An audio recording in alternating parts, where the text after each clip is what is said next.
ഇനി വയനാട്ടിൽ നിന്ന് സുർജിത്ത് അയ്യപ്പതിച്ചിരുന്നു. അവിടെയും കനത്ത മഴ പെയ്യുന്നുണ്ട്. Surjit, good morning. എങ്ങനെയാണ് വയനാട്ടിലെ അവസ്ഥ? ഈ മേപ്പാടി, ചൂരൽമല ആ ഭാഗത്തൊക്കെ നല്ല കനത്ത മഴയാണെന്ന് വിവരങ്ങൾ ലഭിച്ചിട്ടുണ്ടല്ലോ. എന്താണ് വിശദാംശങ്ങൾ?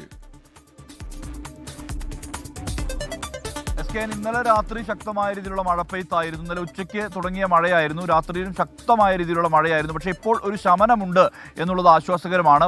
പല താഴെ തടങ്ങളിലെല്ലാം തന്നെ വെള്ളം കയറുന്ന ഒരവസ്ഥ ഉണ്ടാകുന്ന ഒരു സ്ഥിതി കൂടി ഉണ്ടായിട്ടുണ്ട്. പക്ഷേ നിലവിലിപ്പോൾ ഒരു ശമനമുണ്ട് മഴയ്ക്ക് എന്നുള്ളതാണ്. പക്ഷേ അടുത്ത മണിക്കൂറുകളിൽ ശക്തമായ മഴ മുന്നറിയിപ്പുണ്ട്. എന്തായാലും ആ സാഹചര്യമെല്ലാം തന്നെ നേരിടാൻ ജില്ലാ ഭരണകൂടം നേരത്തെ തന്നെ മുന്നൊരുക്കങ്ങൾ നടത്തിയിട്ടുള്ളതുമാണ്. ചൂരൽമല മുണ്ടക്കൈ ദുരന്ത പശ്ചാത്തലത്തിൽ തന്നെ ആ മുന്നൊരുക്കങ്ങൾ നടത്തിയിട്ടുള്ളതാണ്. ഇന്ന് ജില്ലയിലെ വിദ്യാഭ്യാസ സ്ഥാപനങ്ങൾക്ക് അവധി പ്രഖ്യാപിച്ചിട്ടുണ്ട്. പ്രൊഫഷണൽ കോളേജുകൾ അടക്കമുള്ള വിദ്യാഭ്യാസ സ്ഥാപനങ്ങൾക്കാണ് ഇപ്പോൾ നിലവിൽ അവധി പ്രഖ്യാപിച്ചിട്ടുള്ളത്.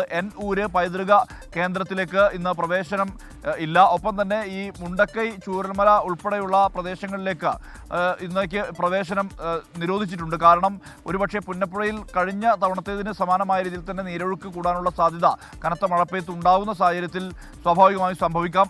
അത് ഒരു പക്ഷേ അത് വലിയ രീതിയിൽ ആശങ്കയിലേക്ക് കാര്യങ്ങൾ മാറും. ഈ ഒരു സാഹചര്യത്തിലാണ് ഇപ്പോൾ അവിടേക്ക് പ്രവേശനം നിഷേധിക്കുന്ന ഒരു സ്ഥിതി ഉണ്ടായിട്ടുള്ളത്. എന്തായാലും മഴ വരും മണിക്കൂറുകളിൽ ശക്തമാകാനുള്ള സാധ്യത മുന്നിൽ കാണുന്നുണ്ട് എല്ലാവരും. എന്തായാലും അതുമായി ബന്ധപ്പെട്ട ഒരുക്കങ്ങളും ക്രമീകരണം പൂർത്തിയാക്കിയിട്ടുണ്ട്.